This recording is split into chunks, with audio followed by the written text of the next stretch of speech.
Verse 28. When an ox gores a man or a woman to death, the ox shall be stoned, and its flesh shall not be eaten, but the owner of the ox shall not be liable. Okay? So here you have now turning to not you doing, but something that belongs to you, for which you still have ownership and responsibility. An ox. It's an animal, but it's your animal, so you have responsibility towards that animal and the actions of that animal. Lo and behold. Okay? So the ox gores this person to death. What happens then to you? Well, an ox, depending on, can be wild.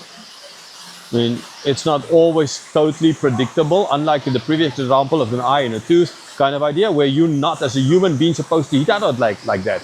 Right now, that's not an animal. An animal can do these kinds of things, and you can't control it. Okay? So in that sense, then, you're not guilty, the animal is guilty.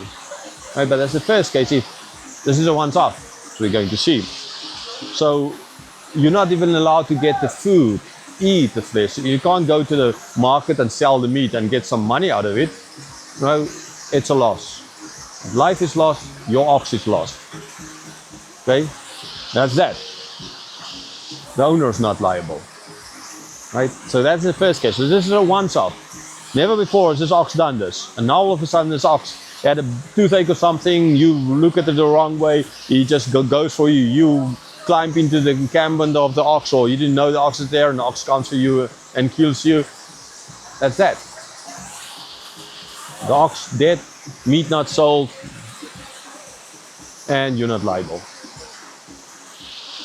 Verse 29. But if the ox has been accustomed to gore in the past, and its owner has been warned but has not kept it in, and it kills a man or a woman, the ox shall be stoned, and his owner also shall be put to death. So now what happens if this is an ox that a number of times before has hit out at other humans, right? Maybe not killing in the process, because if it did it the first time, it did kill someone that the first time it did it, then this ox would have been stoned by then, and this ox would not have been around. But if this is ox before charged at people and hurt people but not killed them, and people have warned you about that the ox is like this, and you just laugh it off because this is your prize ox for which you have won so many prizes at the local farm fair, and you don't want to put it to death, then you are guilty. You are guilty. That ox needs to be stoned. Not just killed, it needs to be stoned.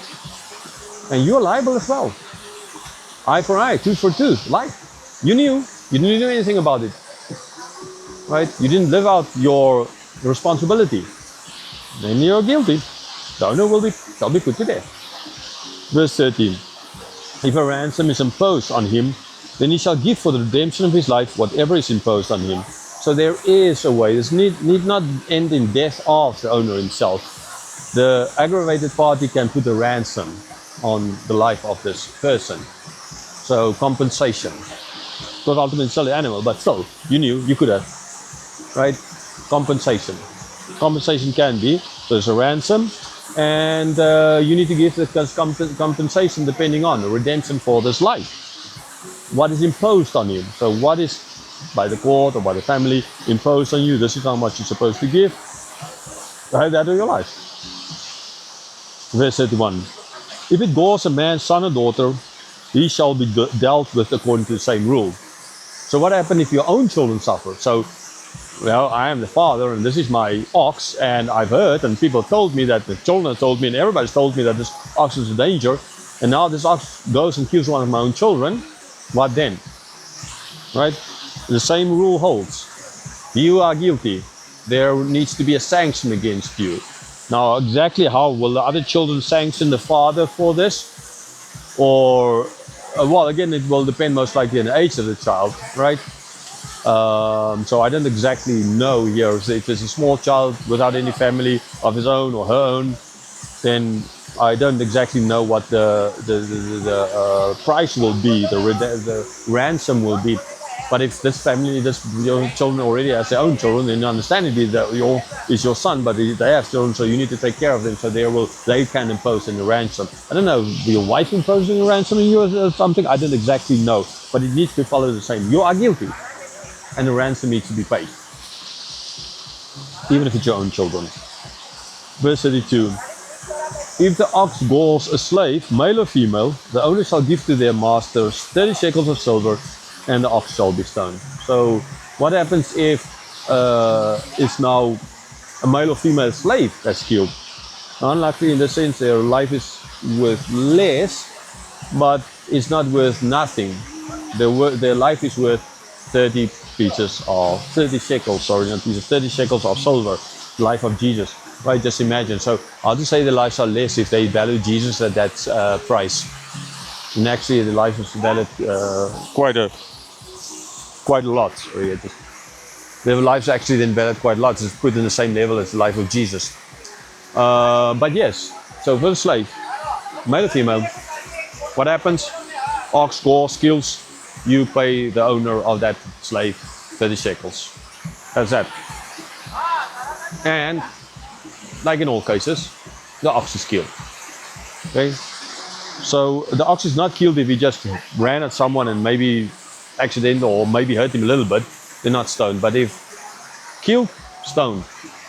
If you were informed as the master of the ox about the fact what the ox, the attitude, to put it like that, of the fox, right? That is that. You are then guilty and you need to pay a ransom. Not life, right? Because it's still an animal, but you need to pay X amount of money. If it's your children, still. If it's someone else, still. If it's a slave, male, female, 30 shekels of silver to the owner.